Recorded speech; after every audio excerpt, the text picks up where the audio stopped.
الله أكبر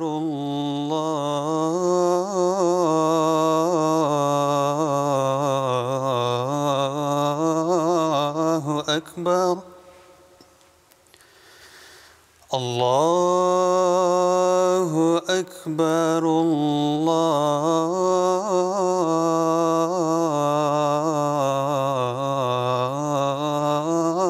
الله أكبر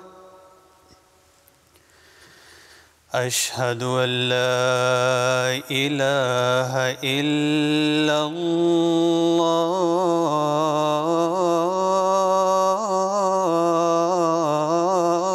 الله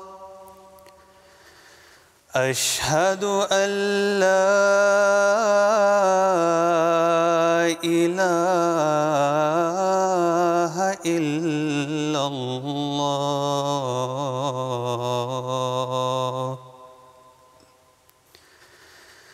أشهد أن محمدًا رسول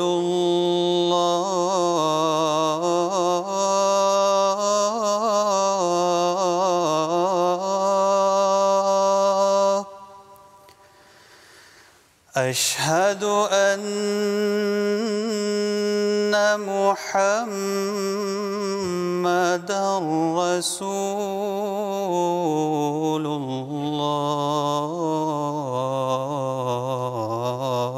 الله حي على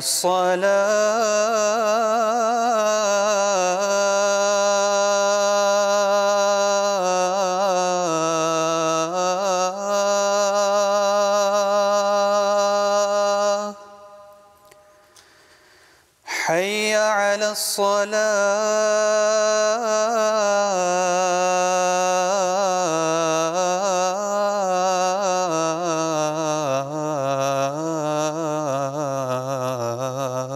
الصلاة حي على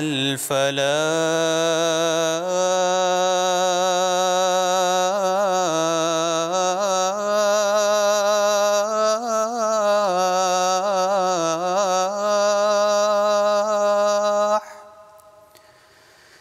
حي على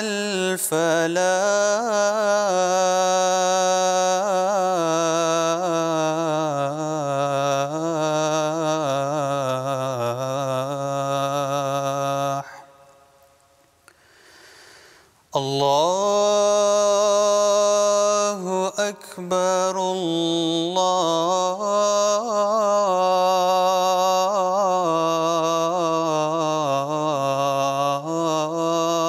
الله أكبر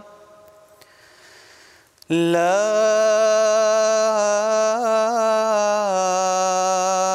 إله إلا الله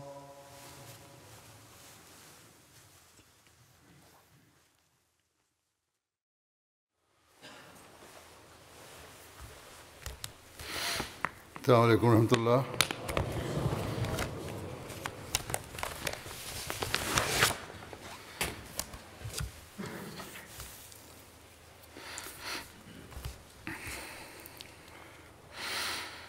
أشهد أن لا إله إلا الله وحده لا شريك له وأشهد أن محمدًا عبده ورسوله أما بعد فأعوذ بالله من الشيطان الرجيم بسم الله الرحمن الرحيم الحمد لله رب العالمين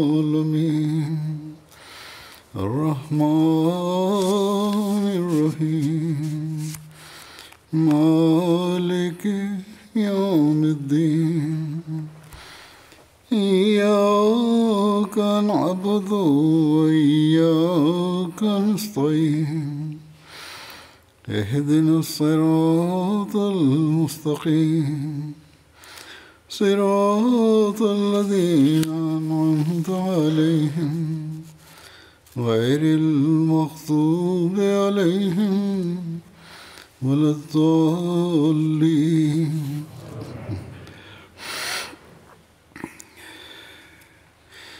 ولا تقولوا لمن يقتل في سبيل الله أموات بل أحياء ولكن لا تشعرون.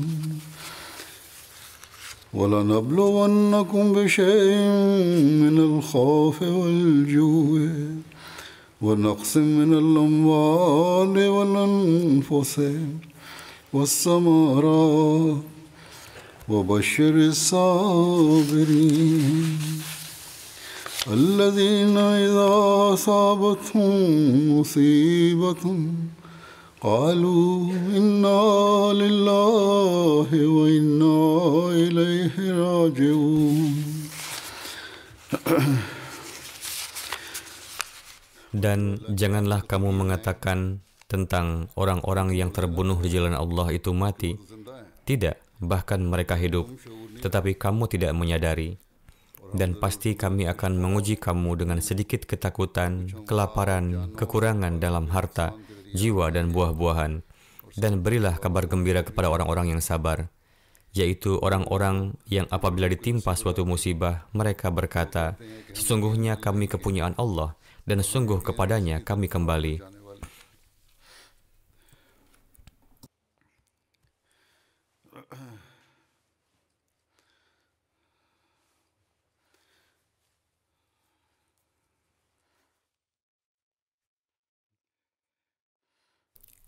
Allah Ta'ala berfirman berkenaan dengan orang-orang yang mengorbankan jiwanya di jalan Allah, bahwa mereka tidaklah mati, melainkan hidup.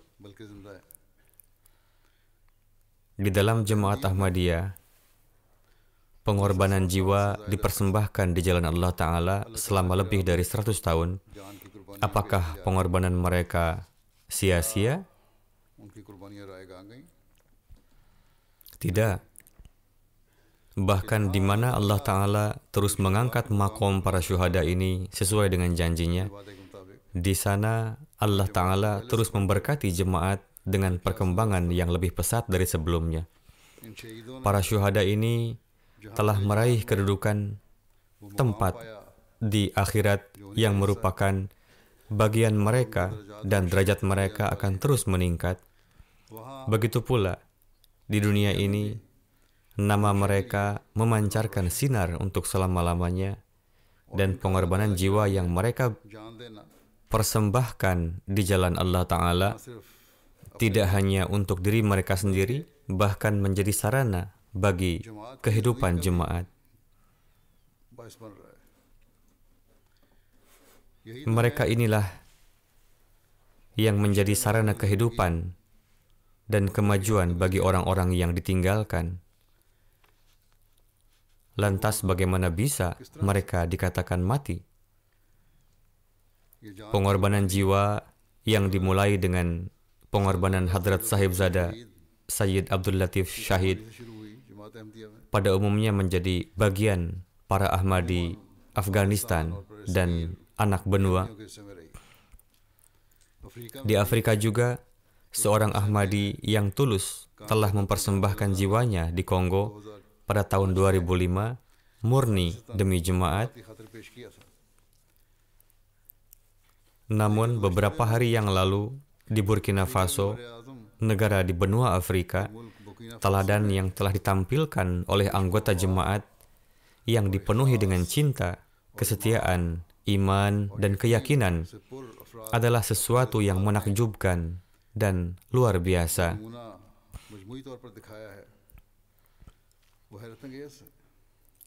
Para teroris telah memberikan mereka kesempatan dengan mengatakan, jika kalian mengingkari kebenaran Masih Maud dan menerima bahwa Nabi Isa masih hidup di langit dan akan turun, maka nyawa kalian akan diampuni. Tetapi orang-orang yang dipenuhi dengan iman dan keyakinan, yang imannya tampak lebih kokoh dari gunung, menjawab, kelak nyawa akan melayang juga. Kalau tidak hari ini, mungkin esok hari. Kami tidak akan menjual keimanan kami demi untuk menyelamatkan nyawa kami. Kami tidak dapat meninggalkan kebenaran yang telah kami saksikan. Kemudian satu demi satu mereka mengorbankan nyawa mereka.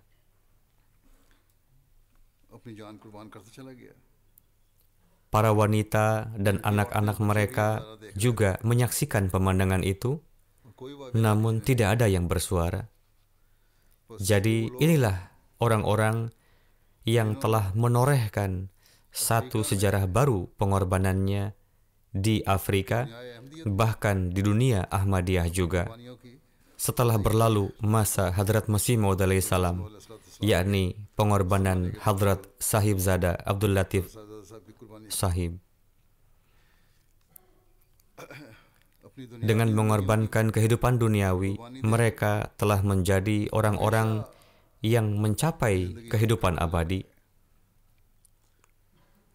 Setelah berjanji untuk bersedia mengorbankan hidup dan waktu mereka, kemudian mereka memenuhinya dan memenuhinya sedemikian rupa sehingga meskipun mereka bergabung di kemudian hari ke dalam jemaat ini, namun telah melampaui orang-orang yang mendahuluinya. Semoga Allah Ta'ala menjadikan mereka masing-masing sebagai pewaris kabar suka yang telah Allah berikan kepada orang-orang yang berkorban di jalannya. Sekarang, saya akan menjelaskan secara singkat riwayat hidup para syuhada ini, yang darinya dapat diketahui kematangan iman mereka. Berdasarkan laporan, terdapat satu jemaat di kota Dori, Burkina Faso, yang menghuni daerah baru bernama Mahdi Abad. Pada tanggal 11 Januari, waktu Isya, 9 orang sesepuh Ahmadi dibunuh dan disyahidkan satu persatu di depan jamaah lainnya di halaman masjid, disebabkan karena tidak mau keluar dari Ahmadiyah. Inna lillahi wa inna ilaihi raji'un. Berdasarkan laporan, 8 pria bersenjata dengan mengendarai 4 sepeda motor datang ke masjid pada waktu Isya. Sebelum datang ke masjid jemaat, orang-orang bersenjata ini mendatangi masjid Wahabi terdekat. Di sana mereka menghabiskan waktu dari maghrib hingga Isya, namun tidak merugikan siapapun di sana, karena target mereka adalah para Ahmadi. Ketika para teroris ini datang ke Masjid Ahmadiyah, azan Isya tengah dikumandangkan saat itu. Saat itu sebagian jamaah juga sudah datang dan selebihnya mulai berdatangan. Setelah selesai azan, para teroris meminta muazin untuk mengumumkan agar para jamaah segera masuk ke masjid karena ada yang datang dan mereka ingin menyampaikan sesuatu. Beberapa jamaah telah datang. Setelah jamaah berkumpul, para teroris mulai bertanya, siapa imam masjid di sini? Haji Ibrahim Badiga Sahib menjawab, saya imam masjid di sini. Teroris bertanya lagi, siapa naib imamnya? Umar Abdurrahman Sahib menjawab, saya naib imamnya. Ketika tiba waktu salat, Imam Ibrahim Sahib meminta para teroris untuk mengizinkan mereka salat. Namun para teroris tidak mengizinkan mereka salat. Orang-orang bersenjata itu mengajukan banyak pertanyaan kepada Pak Imam tentang keyakinan jemaat Ahmadiyah yang dijawab oleh Pak Imam dengan tenang dan berani. Imam Sahib berkata bahwa kami adalah Muslim dan kami beriman kepada Nabi suci Sallallahu Alaihi Wasallam. Para teroris bertanya, firkah mana yang kalian ikuti? Imam Sahib berkata, kami adalah anggota Jemaat Muslim Ahmadiyah. Lalu ditanya tentang akidah dan diberitahukan kepada mereka akidah Jemaat Ahmadiyah. Para teroris bertanya, menurut keyakinan kalian, apakah Nabi Isa masih hidup ataukah sudah wafat? Imam Sahib mengatakan, Nabi Isa alaihissalam telah wafat. Namun para teroris mengatakan, tidak, Nabi Isa masih hidup di langit dan akan datang kembali untuk membunuh Dajjal dan menyelesaikan masalah umat Islam, yakni tengah duduk di langit untuk tujuan itu. Kemudian teroris bertanya, siapa Imam Mahdi?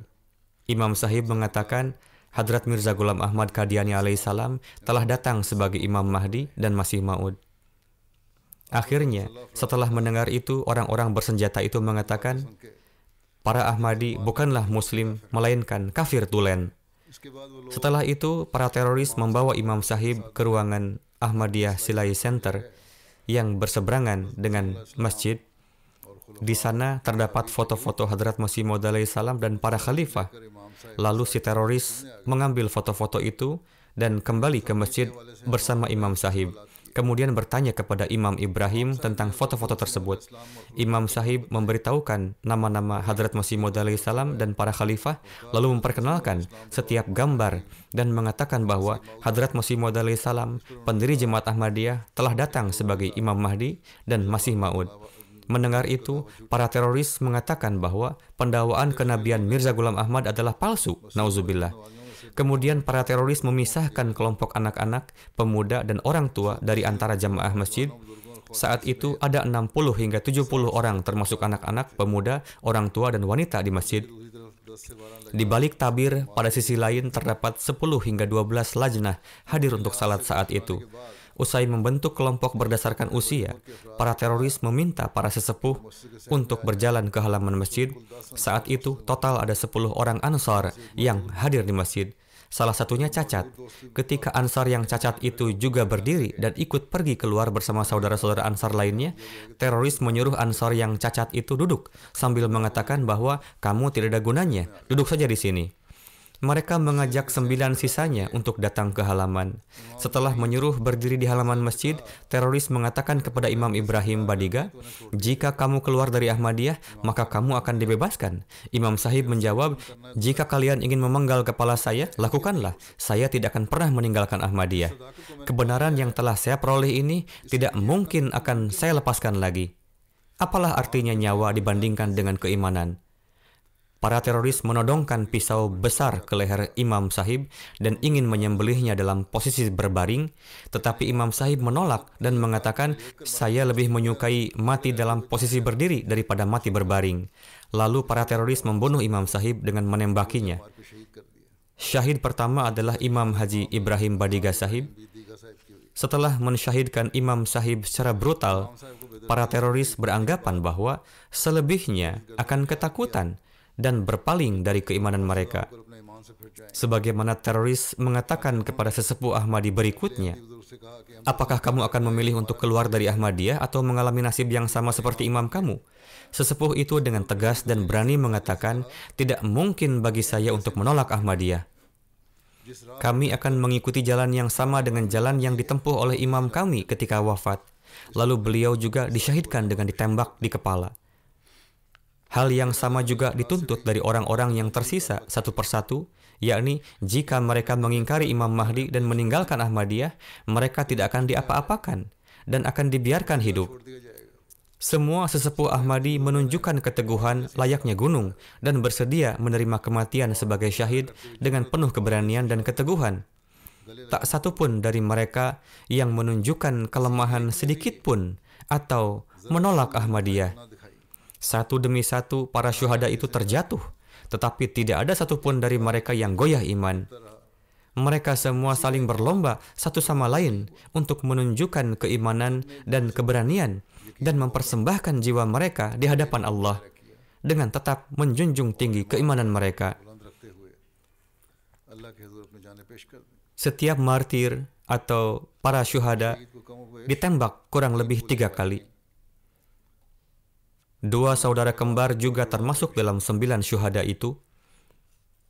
Ketika 8 orang telah disyahidkan, yang terakhir adalah Umar bin Abdurrahman Sahib yang berusia 44 tahun. Beliau adalah yang termuda di antara semua syuhada lainnya. Para teroris bertanya kepadanya, "Kamu masih muda dan dapat menyelamatkan hidup dengan menolak Ahmadiyah." Namun dengan berani, beliau menjawab, "Saya juga akan mengikuti jalan yang ditempuh oleh para sesepuh saya dalam mempersembahkan pengorbanan, yakni jalan kebenaran. Saya juga akan mengikuti jejak langkah para sesepuh saya dan bersedia untuk mengorbankan jiwa demi keimanan." Kemudian beliau pun disyahidkan secara brutal. Saat menyebutkan Hadrat Sahib Zada Abdul Latif Sahib syahid, di akhir Hadrat Masih Maud alaihissalam menyinggung berkenaan dengan sebuah ru'ya dalam buku Tazkiratus Syahadatain. Setelah itu beliau menulis bahwa Allah Ta'ala akan menciptakan banyak pengganti beliau. Dalam hal ini beliau menyimpulkan dari ru'ya yang beliau lihat bahwa saya berharap setelah syahidnya Sahib Zada Sahib, Allah Ta'ala akan menciptakan banyak pengganti beliau. Kita menjadi saksi bahwa hari ini orang-orang Afrika secara berjamaah telah menampilkan teladan ini dan memenuhi hak sebagai penerus. Dari mulai para teroris datang ke masjid, kemudian terjadi tanya jawab, membahas secara rinci akidah jemaat, lalu meninggalkan masjid. Setelah melewati semua proses itu, seluruhnya berlangsung selama 1,5 jam. Selama itu, dapat kita perkirakan bagaimana rasa sakit dan penderitaan yang harus dilalui oleh anak-anak dan yang lainnya, karena para sesepuh mereka disyahidkan di hadapan mereka. Setelah keluar dari masjid, para teroris tidak langsung melarikan diri, tetapi bertahan lama di Mehdi Abad, dan orang-orang bersenjata itu juga mengancam para jamaah masjid bahwa lebih baik kalian semua meninggalkan Ahmadiyah. Kami akan datang lagi. Jika kalian tidak meninggalkan Ahmadiyah, atau jika seseorang mencoba membuka masjid lagi, kalian semua akan dihabisi. Bagaimana awal berdirinya jemaat Mahdi Abad ini dan bagaimana mengenal jemaat? Berkenaan dengan itu, beliau menulis, pada akhir tahun 98, secara resmi misi jemaat dimulai di sana. Jemaat mengalami perkembangan secara pesat. Pada tahun 99, sebuah desa bernama Taknevel, mayoritas penduduknya menjadi Ahmadi, dan berdirilah jemaat yang tulus di sana. Imam desa tersebut, Haji Ibrahim Badiga, sebelum baiat masuk jemaat, beliau merupakan imam Wahabi terbesar di daerah itu. Beliau baiat setelah meneliti secara mendalam. Setelah baiat, beliau menjadi seorang dai yang bersemangat, mubalik pemberani, dan prajurit yang tak kenal takut. Setelah beliau baiat, beberapa sahabat beliau, sebagian ulama, berkata kepada beliau, "Mengapa Anda beriman?" Beliau menjawab, "Ketika saya melihat emas, dan Allah juga telah memerintahkannya, hadis Nabi Sallallahu Alaihi Wasallam juga tergenapi, dan sabda-sabda pun tergenapi. Al-Quran juga memberikan kesaksian akan hal itu. Lantas, bagaimana mungkin saya mengingkarinya dan luput?" Alhasil, Imam Sahib adalah seorang ulama besar. Semua orang di desa ini berasal dari suku Tamashek dan berbicara bahasa Tamashek. Jumlah penduduk Tamashek diperkirakan sekitar 200.000 orang. Mereka ditemukan di Burkina Faso, Niger, Mali, dan Aljazair. 99% adalah Muslim. Sebagian besarnya adalah Wahabi radikal. Mayoritas orang Tamashek bukanlah Ahmadi, tetapi penduduk Tamashek yang ada di Mahdi Abad, Burkina Faso, lebih dulu baiat kepada Hadrat Aqdas Masih Maud alaihissalam Dan sekarang mereka telah meraih makomnya yang khas berkat pengorbanan mereka yang sangat besar. Pada tahun 2004, banyak ditemukan kandungan emas di daerah ini, sehingga perusahaan tambang membangun rumah di tempat baru di dekat penduduk desa ini dan meminta mereka pindah ke sana. Sebagian besar migrannya adalah para Ahmadi. Beberapa keluarga di antaranya adalah non-Ahmadi. Sebuah desa baru yang mayoritas penduduknya adalah para Ahmadi. Ibrahim Sahib menyarankan agar tidak digunakan lagi nama lama desa ini. Kemudian beliau menulis kepada saya, yakni Huzur, untuk memberi nama desa ini, dan kemudian diberi nama Mehdi Abad. Pada tahun 2008, desa modern juga dibangun di sini, di bawah pengaturan lembaga jemaat IAAE. Fasilitas air dan listrik telah disediakan. Itu adalah proyek desa model pertama di Burkina Faso dan di seluruh dunia. Di bawah pengaturan tersebut telah diberikan fasilitas listrik, air, sekolah, menjahit, dan lain-lain di desa-desa. Berkenaan dengan pemakaman mereka, tertulis laporan sebagai berikut bahwa para teroris telah menghabiskan 1,5 jam di masjid dan menciptakan suasana mencekam sehingga tubuh para syuhada tetap berada di tempat mereka disyahidkan sepanjang malam karena ada kekhawatiran bahwa teroris belum meninggalkan desa, dan jika ada yang memindahkan mayat, jangan sampai akan dibunuh juga. Tidak jauh dari tempat itu terdapat kamp tentara, dan kejadian itu telah dilaporkan kepada mereka, tetapi tidak ada yang datang. Juga tidak ada seorang pun dari badan keamanan yang datang hingga pagi. Pemakaman para syuhada dilakukan pada pukul 10 pagi, tanggal 12 Januari di Mehdi Abad. Sekarang saya sampaikan secara singkat biodata mereka. Haji Ibrahim Badiga Sahib merupakan imam seperti yang telah disebutkan sebelumnya. Beliau berusia 68 tahun pada saat disyahidkan. Beliau juga pernah tinggal di Arab Saudi untuk menempuh pendidikan. Beliau sangat mahir bahasa Tamasyek dan beliau juga menulis tafsir Al-Quran dalam bahasa itu. Beliau baiat pada tahun 99. Sebelum menerima Ahmadiyah, Imam Ibrahim Badiga merupakan ketua para imam di banyak desa. Para ulama lainnya di daerah itu menganggap sebagai suatu kehormatan untuk dapat datang dan duduk dan mendapatkan ilmu dari beliau. Jadi setidaknya setahun sekali, para ulama, guru, dan imam dari seluruh wilayah biasa datang untuk tinggal bersama beliau dan memperoleh wawasan ilmu dari beliau. Jumlah yang hadir bahkan hingga 500 orang dan tinggal selama seminggu. Bisa dikatakan bahwa pertemuan tahunan para ulama dan imam daerah biasa diadakan di tempat beliau.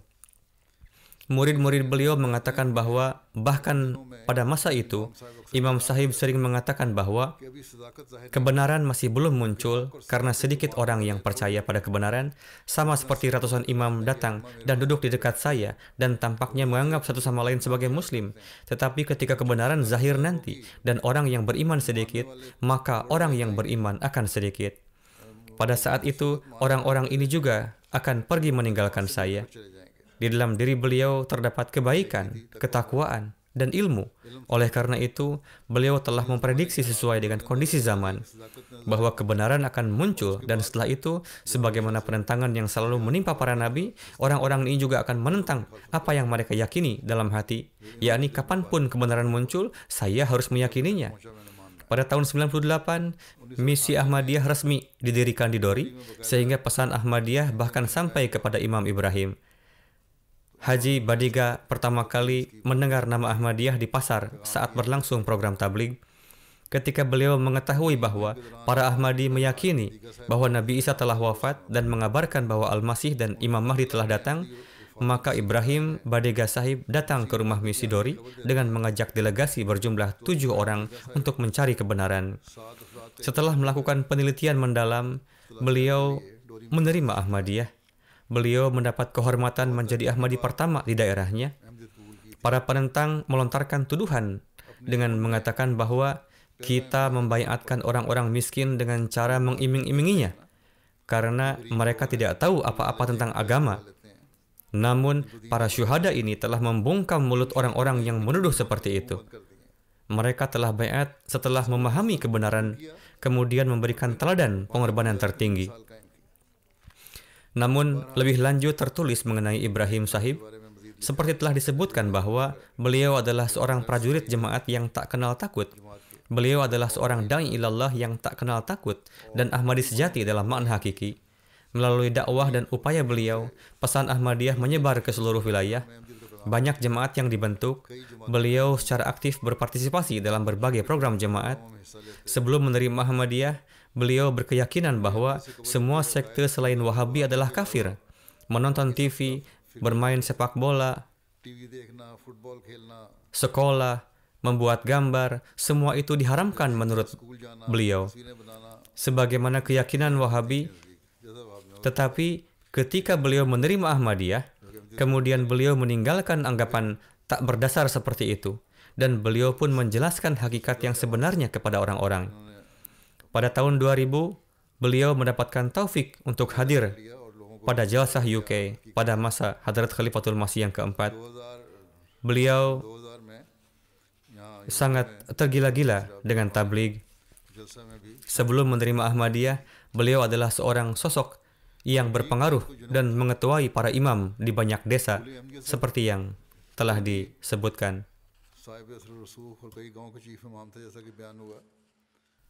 Setelah menerima Ahmadiyah, beliau mewakafkan dirinya untuk bertabligh. Nampaknya beliau tidak peduli dengan hal lainnya. Beliau membuat grup-grup WhatsApp tabligh yang salah satunya adalah grup WhatsApp khusus untuk orang-orang Tamasyik. Dalam grup tersebut tergabung orang-orang dari Mali, Niger, Ghana, Saudi Arabia, Libya, Tunisia, Pantai Gading, dan negara-negara lainnya. Beliau bertabligh kepada mereka secara terus-menerus. Siang malam beliau merekam pesan-pesan suara lalu mengirimkannya. Siang malam beliau sibuk dalam pekerjaan tersebut. Para penentang pun mengirimkan pesan berisi caci makian kepada beliau sebagai jawaban. Terjadi penentangan juga di grup-grup tersebut. Mereka juga melontarkan ancaman pembunuhan. Namun beliau tidak pernah berbicara dengan marah kepada siapapun. Bahkan beliau mengatakan kepada orang-orang yang memberikan ancaman bahwa saya akan berikan Anda ongkos, datanglah dan bunuhlah saya. Beliau biasa mengatakan bahwa para mubalighin dan muallimin juga harus bertabligh. Jangan beralasan bahwa situasi sedang buruk, oleh karena itu kami tidak bisa pergi bertabligh. Beliau mengatakan, ketika situasi sedang buruk, bertablighlah melalui media, dan jika ada yang tidak mempunyai uang untuk mengisi paket internet di HP, mintalah kepada saya, buatlah grup media sosial, dan sambil duduk di rumah, ambillah bagian dalam jihad pertablighan. Beliau adalah seorang yang tergila-gila dengan tabligh. Beliau sangat hobi bertabligh. Nasir Sidhu Sahib, mubalik di sana, menuturkan, saya datang ke Burkina Faso pada tahun 97. Hadrat Khalifatul Masih Ar-Rabi rahimahullah menugaskan saya untuk melakukan dakwat ilallah. Beliau menuturkan, saya tidak memahami bahasa setempat, oleh karena itu saya menghabiskan waktu 3 bulan untuk membuat perencanaan. Setelah itu, saya melakukan kunjungan ke perkampungan-perkampungan. Saya juga berkunjung ke kampung Imam Sahib. Ketika sampai kepada mereka kabar mengenai kewafatan Nabi Isa alaihissalam dan kedatangan Al-Masih dan Imam Mahdi, Ibrahim Badega Sahib bersama dengan 7 orang lainnya datang ke rumah misi kita di Dori. Berlangsung tanya jawab di sana. Mereka tinggal selama 3 hari bersama saya. Selama 3 hari tersebut mereka tidak tidur, tidak juga membiarkan saya tidur. Setiap hari, mulai dari pagi hingga sore berlangsung diskusi. Minggu selanjutnya, mereka datang kembali dan membawa imam mereka yang baru. Dan rangkaian penelitian ini berlangsung hingga 3 bulan. Mereka telah mendapatkan jawaban untuk sebagian besar pertanyaan mereka, namun mereka tidak pernah mengungkapkan pemikiran untuk masuk ke dalam Ahmadiyah. Pak Mubalik menuturkan, lalu saya menulis surat permohonan doa kepada Hadrat Khalifatul Masih yang keempat, rahimahullah. Suatu hari, Imam Sahib datang dan telah mengisi formulir baiat. Saya mengatakan kepada beliau, mana yang lainnya yang biasa datang? Kapan mereka akan baiat? Beliau mengatakan, mereka semua akan baiat. Namun saya ingin menjadi yang pertama masuk ke dalam Ahmadiyah. Oleh karena itu saya datang. सबसे पहले अहमदियत में दाखिल Beliau juga memiliki jalanan kesetiaan yang luar biasa dengan khilafat. Amir Jemaat Burkina Faso menulis, sekitar 40 kampung berada di bawah pengaruh beliau. Beliau melaksanakan haji, menetap dan menuntut ilmu di sana. Beliau memahami dan berbicara bahasa Arab dengan sangat baik dan banyak melakukan pertabligan di seluruh daerah tersebut. पूरे इलाके में बहुत तबलीग Beliau pergi ke kampung-kampung dengan bersepeda dan dengan karunia Allah Ta'ala, beliau menyinari banyak orang di daerah ini dengan nur Ahmadiyah. इनके जरिए इस इलाके के बड़े Ulama-ulama besar di daerah tersebut masuk Ahmadiyah dengan perantaraan beliau, dan sebagian besar jemaat di daerah tersebut berdiri berkat upaya pertabligan yang beliau lakukan. Setiap kali kami pulang dari London, beliau selalu menanyakan bagaimana kabar khalifah. Beliau menzahirkan kecintaan yang besar. Salah satu contoh kecintaan tersebut adalah ketika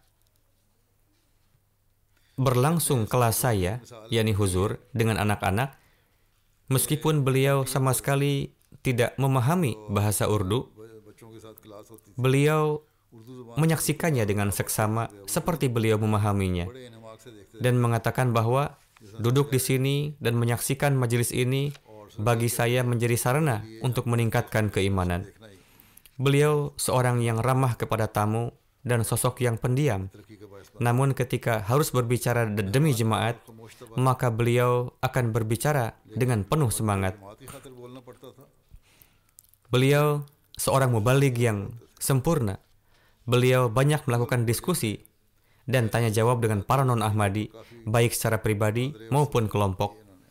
Kemudian seorang mubaligh lain di sana yang bernama Muhibullah Sahib menuturkan, वो कहते हैं saya mengenal para sesepuh tersebut secara pribadi karena saya sering pergi ke sana. Mereka adalah orang-orang yang sangat mencintai khilafat, ramah terhadap tamu, dan setia. करने वाले मेहमान Ketika para pemuda sepanjang hari bekerja, para sesepuh ini biasa duduk di saung yang dibangun di depan masjid sambil menonton MTA. मस्जिद के सामने बने हुए छप्पर Ketika mereka disyahidkan, seorang pemuda segera menelepon saya untuk menceritakan bagaimana para sesepuh tersebut disyahidkan. बाद मुझे एक नौजवान Dikatakan kepada mereka, jika Anda mundur dari Ahmadiyah, kami akan melepaskan Anda. गया कि अगर आप Namun, हट जाएं तो mereka memilih untuk disyahidkan. Pemuda tersebut menceritakan demikian. Pemuda tersebut mengatakan, ini hanyalah 9 ansor. Jika sekalipun mereka mensyahidkan kami semua, khudam, lajnah, dan lain-lain, kami tetap tidak akan meninggalkan Ahmadiyah. Insya Allah. ये तो सिर्फ नौ Inilah ruh yang para sesepuh itu telah ciptakan तो भी हमें di dalam diri orang-orang yang mukhlis dalam jemaat ini. मुख्तसीन में इस जमात Ketika ada tarbiyat dari para sesepuh, maka gairat dan keimanan akan tercipta dalam diri para pemuda-pemudi kita. औरतों में ये जज्बा और ईमान पैदा होता Mubaligh lokal Maiga Tijan Sahib menuturkan, मुबल्लिग हैं Imam Ibrahim Sahib sering diancam akan dibunuh. कि इमाम Beberapa hari sebelum kesyahidan, beliau menceritakan kepada saya, जिक्र किया ancaman-ancaman pembunuhan dilancarkan kepada saya. मुझे मार देंगे Orang-orang ini akan membunuh saya. Berkenaan dengan keindahan akhlak beliau, Pak Mubaligh menuturkan, अपनी फैमिली और रिश्तेदारी beliau memperlakukan keluarga dan kerabat beliau dengan sangat baik. करना आपकी आदत Bersimpati kepada semua orang merupakan kebiasaan beliau. Berkorban untuk orang lain dan memperlihatkan semangat pengorbanan adalah di antara sifat-sifat beliau yang menonjol. Beliau sosok yang sangat dihormati di daerah tersebut. Orang-orang sangat menghormati beliau. Apabila Ibrahim Sahib membuat suatu keputusan atau mengatakan sesuatu, maka orang-orang akan menghormatinya dan mematuhinya. लाज रखते और Jumlah murid-murid beliau sangat banyak. Sebagian di antaranya bekerja sebagai imam dan muallim di negara-negara tetangga. Banyak juga yang bekerja sebagai muallim dan mubaligh lokal di Burkina Faso. Kemudian Pak Mubaligh menuturkan, beliau adalah sosok teladan bagi yang lain dalam kebaikan, ketakwaan, dan berlomba-lomba dalam kebaikan. खैर में दूसरों के लिए Kapanpun beliau menghimbau para anggota jemaat berkenaan dengan sesuatu hal, beliau sendiri yang pertama ambil bagian di dalamnya. Jika ada suatu himbauan berkenaan dengan pengorbanan harta, maka beliau menjadi yang pertama ikut serta. Beliau tidak pernah tertinggal dalam program-program jemaat, jalsah-jalsah, ijtima-ijtima, dan kegiatan lainnya. Beliau biasa melaksanakan salat 5 waktu di masjid. Beliau dawam melaksanakan salat tahajud.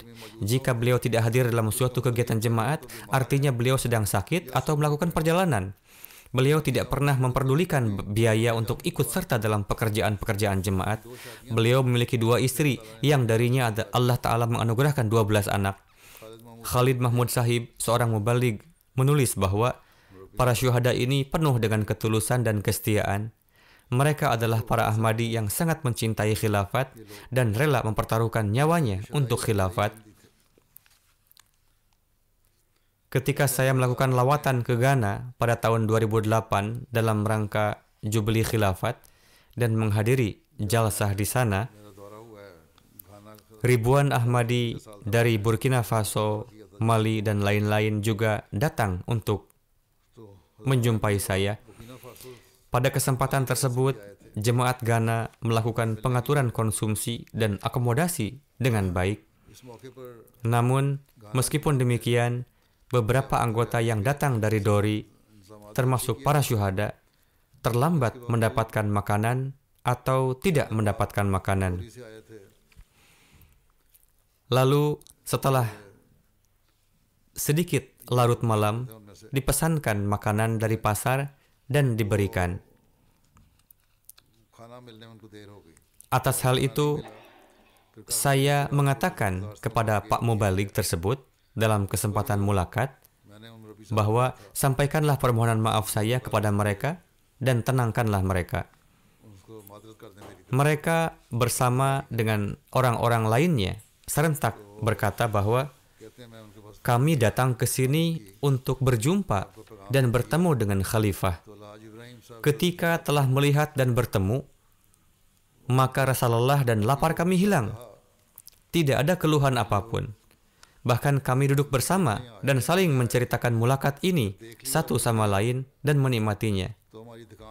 Bagaimanapun, ketika itu saya merasa khawatir bahwa mereka telah datang dengan menempuh perjalanan yang jauh. Banyak yang datang menggunakan sepeda dan tidak tersedia pengaturan untuk mereka. Pengaturan segera dilakukan. Namun di sisi lain, keikhlasan dan kesetiaan mereka sedemikian rupa sehingga membuat saya takjub.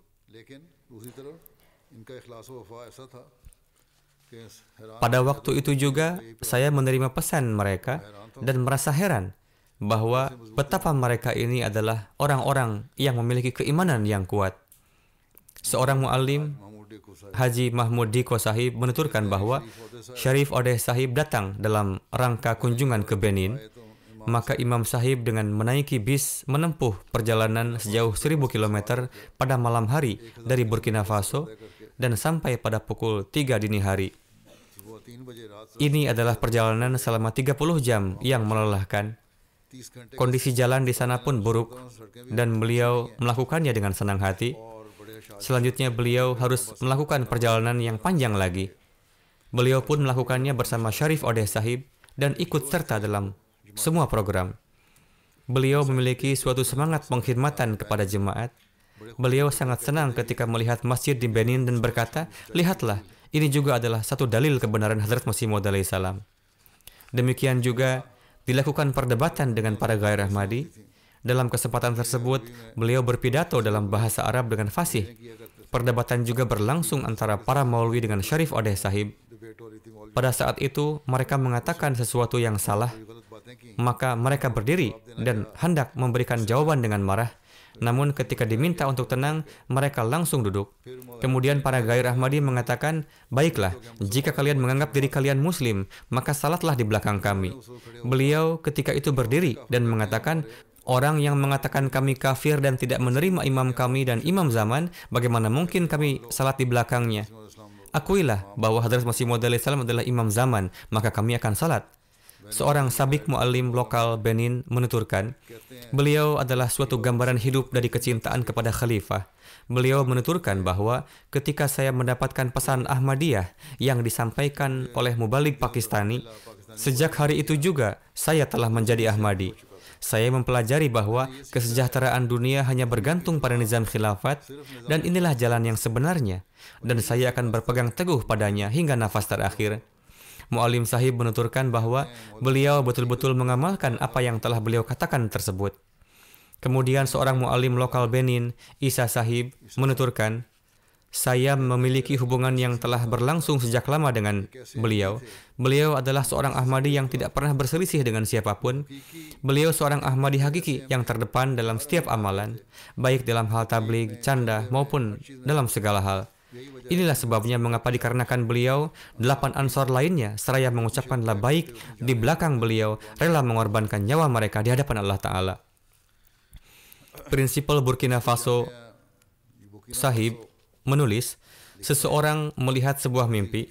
Atas hal itu, Hadrat Khalifatul Masih Ar-Rabi rahimahullah menulis surat kepada beliau bahwa ini adalah mimpi yang berberkat dan maknanya adalah tanah negeri ini subur untuk menerima kebenaran, dan setelah kunjungan saya, insya Allah mereka akan menerima kebenaran dan diterangi dengan nur. Semoga Allah Ta'ala mewujudkan hal ini. Seingat saya, Khalifatul Masih Ar-Rabi tidak sempat melakukan lawatan ke sana. Bagaimanapun saya melakukan lawatan ke sana pada tahun 2004. Pak Prinsipal menuturkan bahwa setelah itu beliau, yakni Huzur juga, menulis, saya merasa yakin bahwa benih Ahmadiyah yang ditanam di bumi Burkina Faso akan segera menghasilkan buah yang abadi. Orang-orang Burkina Faso pada hakikatnya adalah orang-orang yang sangat hebat, dan saya senang Allah Ta'ala telah menyinari mereka dengan nur Ahmadiyah. Kebangkitan yang saya lihat dalam diri para anggota jemaat Burkina Faso sangat menakjubkan.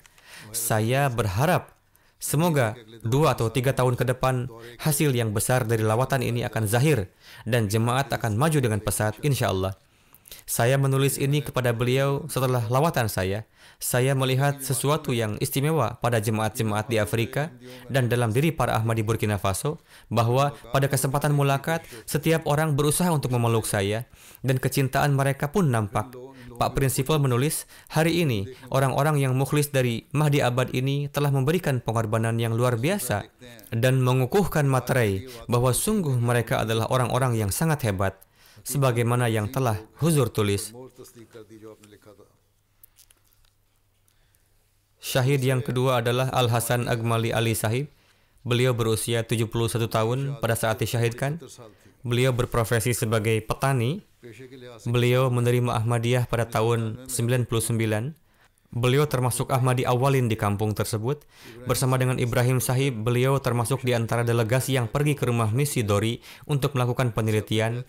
Sejak beliau baiat, beliau terus meningkat dalam keikhlasan dan kesetiaan. Beliau memiliki hubungan keikhlasan yang erat dengan khilafat. Beliau disiplin dalam salat berjamaah, rajin tahajud, dan dawam dalam membayar canda. Beliau telah menegakkan satu teladan kebaikan bagi keluarga yang beliau tinggalkan. Secara keseluruhan, pengorbanan jiwa, harta, dan waktu yang telah beliau persembahkan untuk jemaat sangatlah luar biasa. Beliau bisa berbicara dalam 4 hingga 5 bahasa lokal Burkina Faso yang karenanya lingkaran pertemanan beliau tersebar hingga ke berbagai jemaat di seluruh negeri. Pada kesempatan jalsah, beliau begitu berbaur dengan para peserta yang datang dari wilayah lain dikarenakan kemampuan berbahasa beliau. Orang-orang sangat menyukai beliau. Mereka senang duduk di sekeliling beliau. Kapanpun ada suatu himbauan dari jemaat, beliau menjadi yang terdepan ikut serta di dalamnya. Pada tahun lalu, ada himbauan dari jemaat untuk melakukan wakaf arzi. Beliau menjadi yang pertama mendaftar dari jemaat Mahdi Abad. Pada tragedi Mahdi Abad, saudara kembar beliau yang terhormat Hussein Agmali Ail Sahib juga disyahidkan. Hussein Agmali Ail Sahib yang merupakan saudara kembar beliau, sebagaimana telah disampaikan, juga berusia 71 tahun. Beliau juga mendapatkan taufik untuk baiat pada tahun 99. Beliau termasuk di antara para awalin Ahmadi di kampungnya. Bersama Al-Haj Ibrahim Sahib, beliau ikut serta dalam rombongan yang pergi melakukan penelitian ke rumah misi Dori. Saat itu beliau mendapatkan taufik berkhidmat sebagai Zaim Ansarullah di Mahdi Abad. Beliau memiliki kemampuan untuk mengorganisir para ansor dengan cara yang baik. Beliau memberikan mereka motivasi dalam program-program dan kegiatan-kegiatan jemaat dan menyelenggarakan berbagai program tarbiyat. Beliau mengadakan wikari amal untuk membersihkan masjid dan di lokasi-lokasi lain. Beliau dawa membayar candah dan disiplin dalam melakukan salat 5 waktu di masjid. Mendirikan salat tahajud secara teratur. Di kejadian Mahdi Abad ini, sebagaimana telah disampaikan sebelumnya, Saudara kembar beliau pun disyahidkan saat itu. Sania मेहदीबाद में Mereka lahir ke dunia ini bersama-sama, begitupun ketika meninggalkan dunia. एक दिन दुनिया में आए और एक Hamid Wag Abdurrahman Sahib, usia Abdul Rahman beliau 67 tahun. Beliau juga adalah seorang petani. Beliau pun menerima Ahmadiyah di tahun 99. में उन्होंने भी अमजद को Beliau berhati bersih dan sosok yang sangat lembut, बहुत हलीम तबा थे senantiasa di garis terdepan dalam mengikuti kegiatan jemaat. Jika tidak hadir, dapat dipastikan bahwa ada keperluan sangat mendesak atau sakit. Jika tidak, beliau pasti hadir. बीमारी होगी वरना गैर Beliau termasuk sahabat yang turut membantu Imam Ibrahim Sahib. इमाम Ibrahim Beliau terus menekankan keluarga beliau untuk selalu berpegang erat pada nizam jemaat dan ikut serta dalam kegiatan jemaat. Sosok yang memiliki hubungan kesetiaan dengan khilafat Ahmadiyah. Banyak waktu beliau lalui di masjid, MTA senantiasa menyaksikan program MTA, khususnya beliau menyimak khutbah dengan dawam dan seksama. Sula bin Ibrahim, saat disyahidkan usia beliau 67, beliau pun adalah seorang petani. Beliau sangat dawam, salat berjamaah, dan teratur dalam membayar canda. Beliau adalah pengurus Majelis Ansarullah yang sangat aktif berkhidmat dan juga anggota jemaat yang sangat mukhlis. Beliau adalah tangan kanan dan penolong Imam Ibrahim Sahib. Ibrahim साहब Dengan karunia Allah Ta'ala, beliau sangat berilmu dan biasa berdiskusi dalam hal agama dan keilmuan. Beliau selalu ada kapanpun anggota Ansar menggelar majelis diskusi keilmuan. Beliau memiliki sifat penyabar dan lemah lembut. Berlaku baik kepada setiap yang tua maupun muda pun adalah sifat utama beliau. Jika melihat ada anggota yang tidak memiliki atau kekurangan biaya untuk pergi ke jalasah, salanah, atau ijtima, beliau membantunya agar mereka dapat ikut serta. Saat ini, di tahun-tahun ini, melakukan perjalanan keluar dari Dori sangat membutuhkan keberanian. Karena para teroris telah menebarkan ketakutan di mana-mana. Meski demikian, para Ahmadi di Mehdi Abad, di minggu akhir Desember, mereka ikut serta menghadiri Jalsah Salanah Burkina Faso. Jenazah selanjutnya adalah Usman bin Sude Sahib. Usia beliau 59 tahun. Beliau Ahmadi yang mukhlis dan siap berkorban. Beliau mengorbankan harta dan waktu demi jemaat. Dan pada akhirnya Allah Ta'ala pun menurunkan taufik kepada beliau untuk mengorbankan jiwa. जमात के लिए माल Pada waktu pembangunan Masjid Mahdi Abad, beliau bertugas mengambil air dan terus membantu kerja pembangunan masjid, terus berupaya agar terdepan di dalamnya. Beliau sangat dawam mendirikan salat dan teratur membayar canda. Apa saja yang beliau dapat, pertama-tama beliau serahkan untuk canda. Apakah sosok yang berpemikiran demikian, mereka baiat karena dijanjikan uang, sebagaimana para penentang mengatakan? ऐसी सोच रखने वाले Pekerjaan beliau adalah berdagang sepatu. Jika ada yang tidak mampu atau tidak cukup uang membelinya, beliau tetap tidak membiarkannya berlalu dengan tangan kosong. Tiada seorang pun yang beliau biarkan pergi tanpa alas kaki. Jika ada yang tidak memiliki uang atau kurang, beliau berkata, tidak apa-apa, nanti saja bayarnya. Kemudian Ali Ag Magwil, beliau lahir pada tahun 70. Bersama ayahanda, beliau menerima Ahmadiyah di tahun 99. Beliau seorang petani. Beliau adalah muazin di Jemaat Ahmadiyah Bilare. में पैदा हुए Tatkala di beberapa masa yang lalu, beliau harus pindah dari kampung halaman beliau karena teroris. Beliau lantas pindah ke Mahdi Abad. बिलारे के मौजूद Beliau adalah Ahmadi yang sangat mukhlis, dawam mendirikan salat dan membayar canda, serta terdepan dalam mengikuti program-program jemaat. Kemudian Musa bin Adrahi, usia beliau saat pensyahidan adalah 53 tahun. Pekerjaan beliau pun bercocok tanam. Beliau selalu terdepan dalam pekerjaan-pekerjaan jemaat. Sebelum menjadi Ahmadi, beliau adalah tokoh berpengaruh di kalangan Wahabi. Beliau sangat dawam mendirikan salat, rutin melaksanakan tahajud. Beliau salat maghrib di masjid dan pulang setelah Isya. Waktu antara maghrib dan Isya, beliau lalui dengan sibuk berzikir ilahi di masjid. Mengenai beliau, siapapun bersaksi bahwa beliau adalah contoh seorang Ahmadi yang hakiki dan rela berkorban. Beliau pun rutin mengirimkan surat permohonan doa kepada saya, dan ia kerap menyampaikan bahwa dia adalah Ahmadi yang selalu mendoakan untuk Hadrat Khalifah. Kemudian yang kesembilan, Umar Ag Abdurrahman. Saat pensyahidan, usia beliau adalah 43 tahun. Beliau adalah yang paling muda. 9 आग उमर आग sebagaimana sebelumnya telah disampaikan. Beliau menerima Ahmadiyah di tahun 99 di usia 20 tahun. Setelah itu, hubungan beliau dengan jemaat semakin erat dan kesetiaan beliau semakin tinggi. Beliau adalah anggota jemaat Mahdi Abad yang sangat mukhlis dan rela berkorban. Beliau adalah tangan kanan Imam Ibrahim dan juga naib Imam Salat. Ketika para teroris masuk ke dalam masjid, setelah bertanya ke Imam Sahib, mereka bertanya tentang siapa imam kedua. Beliau tanpa bimbang menjawab, "Saya." Beliau selalu termasuk di antara mereka yang datang awal ke masjid. Beliau salat dengan penuh khusyuk dan kerendahan. Beliau dawam sangat salat tahajud.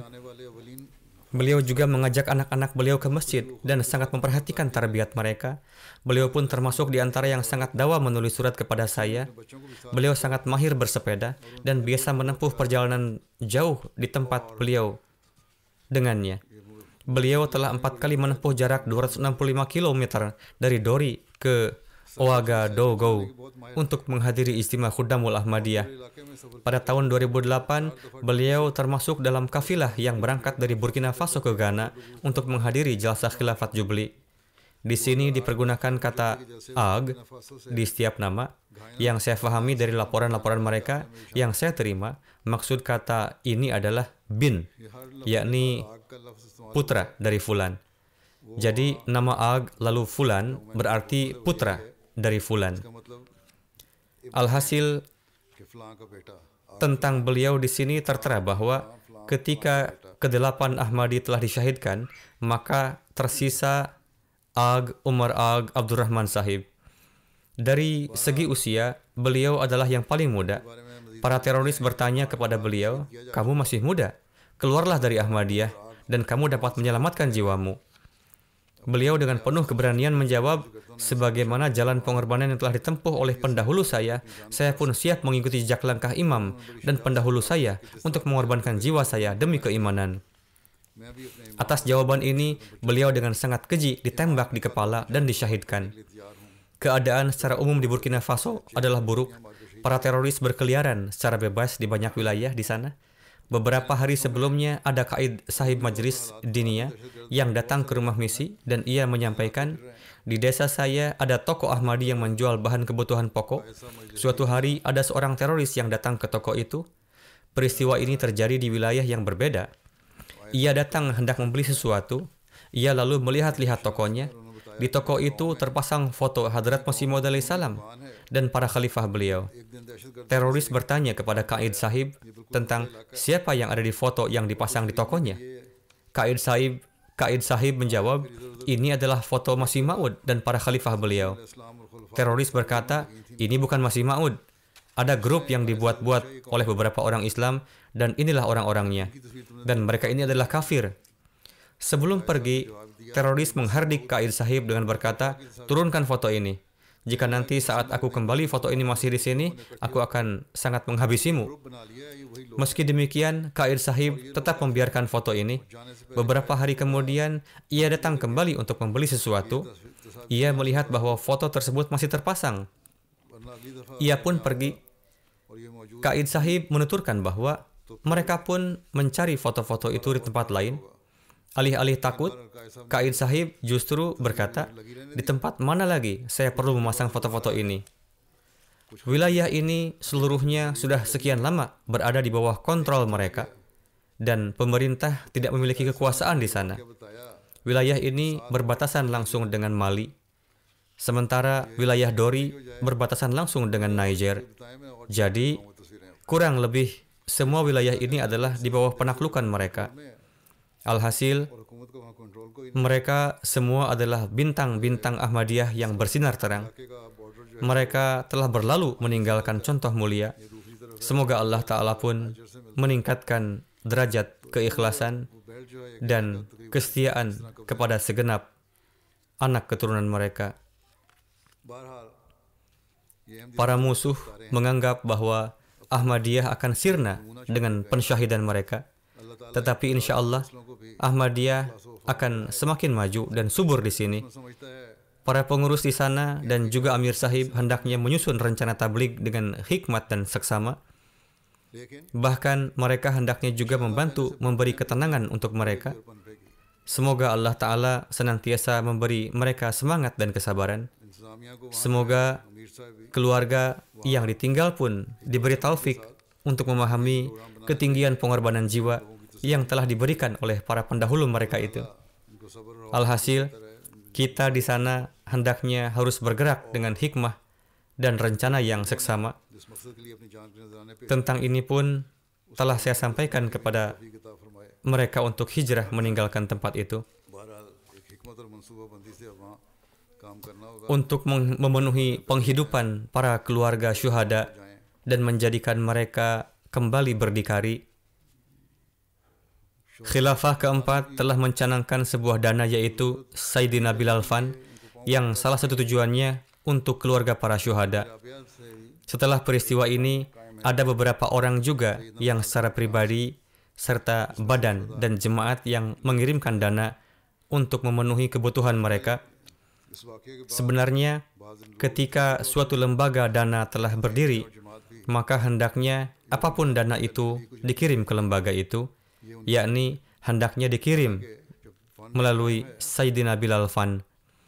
Serta sampaikan bahwa kami telah menyetorkan dana sekian khususnya untuk para syuhada kita di Mahdi Abad Dori, dan untuk selanjutnya pusat yang akan memutuskan मकसद di markaz. Seandainya dana masuk ataupun tidak, pasti harus dan akan memenuhi kebutuhan-kebutuhan mereka, insya Allah. Jadi, siapa saja yang ingin memberikan, hendaknya mereka mengumpulkan dana mereka di Sayyidina Bilal Fund. Sesungguhnya, ini bukanlah ihsan kita untuk keluarga para syuhada, tetapi merupakan kewajiban kita untuk memperhatikan dan memenuhi kebutuhan-kebutuhan mereka. Di penghujung, saya hendak menyampaikan kutipan sabda Hadrat Aqdas Masih Maud alaihi salam. रखें और उन्हें पूरा करें। Beliau alaihissalam bersabda, आखिर में janganlah kalian beranggapan bahwa Tuhan akan menyia-nyiakan kalian. आप फरमाते Kalian adalah suatu benih yang telah ditanam di dalam tanah oleh tangan Tuhan. Tuhan berfirman bahwa benih ini akan bertumbuh dan akan berkembang dan akan mengeluarkan cabang-cabangnya di segenap arah dan akan menjadi satu pohon yang besar, की शाखें निकलेंगी। insya Allah. Alhasil, selamatlah bagi mereka yang telah mengimani ucapan Tuhan dan tidak gentar akan ujian-ujian yang datang di dalamnya. Karena kedatangan ujian itu pun adalah perlu supaya Tuhan dapat menguji kalian. Jadi mereka yang berkorban ini telah memenuhi maksud ujian ini. Kini bagi mereka yang ditinggal, saat ini pun adalah ujian untuk meningkatkan keyakinan dan keimanan mereka. Semoga Allah Ta'ala pun memberi taufik kepada mereka dan juga kepada kita untuk senantiasa menyempurnakan keyakinan keimanan kita.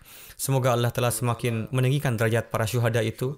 Semoga Allah Ta'ala menurunkan buah-buah dari pengorbanan mereka, yang hasilnya adalah bahwa kita dapat melihat tersebarnya ajaran hakiki Hadrat Muhammad Rasulullah SAW dengan segera di muka bumi. Semoga kejahilan sirna di muka bumi, dan semoga kerajaan hakiki Tuhan yang Maha Esa dapat tegak di muka bumi. Bersamaan dengan jenazah-jenazah para syuhada yang akan saya salatkan setelah Jumat ini, ada juga dua jenazah Ahmadi Mukhlis yang hendak saya sampaikan. Pertama adalah Dr.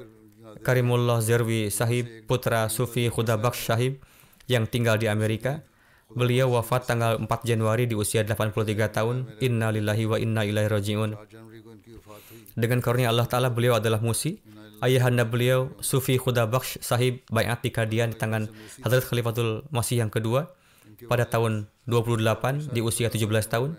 Karimullah Zerwi Sahib juga adalah menantu dari Hadrat Malik Saifur Rahman Sahib. Beliau adalah sosok yang sangat ilmuwan dan telah menulis beberapa buku. Beliau pun mendapat banyak karunia untuk berkhidmat dalam jemaat. Semoga Allah Ta'ala menurunkan maghfirat dan belas kasih untuk beliau.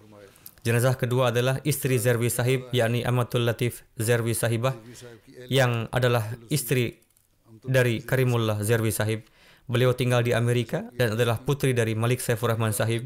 Beliau wafat pada tanggal 6 Januari, 2 hari setelah kewafatan suaminya di usia 78 tahun. Inna lillahi wa inna ilaihi raji'un. Almarhumah adalah seorang musiah. Sebagaimana saya sampaikan, beliau adalah putri dari Malik Saifur Rahman Sahib. Ibunda beliau bernama Rashid Syaukat yang lama berkhidmat sebagai editor majalah Misbah Rabwah. Beliau lahir di Kadian dan adalah wanita yang memiliki keilmuan tinggi, sosok yang terpelajar dan lulus gelar MSc. Beliau pun mendapat taufik melakukan berbagai pengkhidmatan di jemaat. Semoga Allah Ta'ala pun menurunkan ampunan dan kasih sayang untuk almarhumah. Saudara kandungnya, Malik Mujibur Rahman Sahib, menulis tentang saudara perempuan dan iparnya. Mereka adalah pasangan yang saling mencintai. Mereka telah menanggung banyak kesulitan-kesulitan, tetapi mereka tidak pernah mengeluh akan hal apapun. Saya tidak pernah mendengar pembicaraan negatif dari mereka dalam hal apapun juga. Keduanya memiliki keilmuan yang sangat luas dan mendalam. Mereka adalah sosok yang hingga akhir hayat terus berupaya mencintai siapapun juga dan memperhatikan kebutuhan-kebutuhan mereka, dan sosok yang sangat memberi kasih sayang. Masya Allah, mereka telah menjalani kehidupan yang sangat baik dan penuh makna. Mereka adalah sosok yang memberi pengaruh yang sangat baik dan merupakan insan yang memberi kesan baik dan mendalam bagi lingkungan dan masyarakat tempat mereka tinggal. Semoga Allah telah menurunkan ampunan dan belas kasih pada mereka.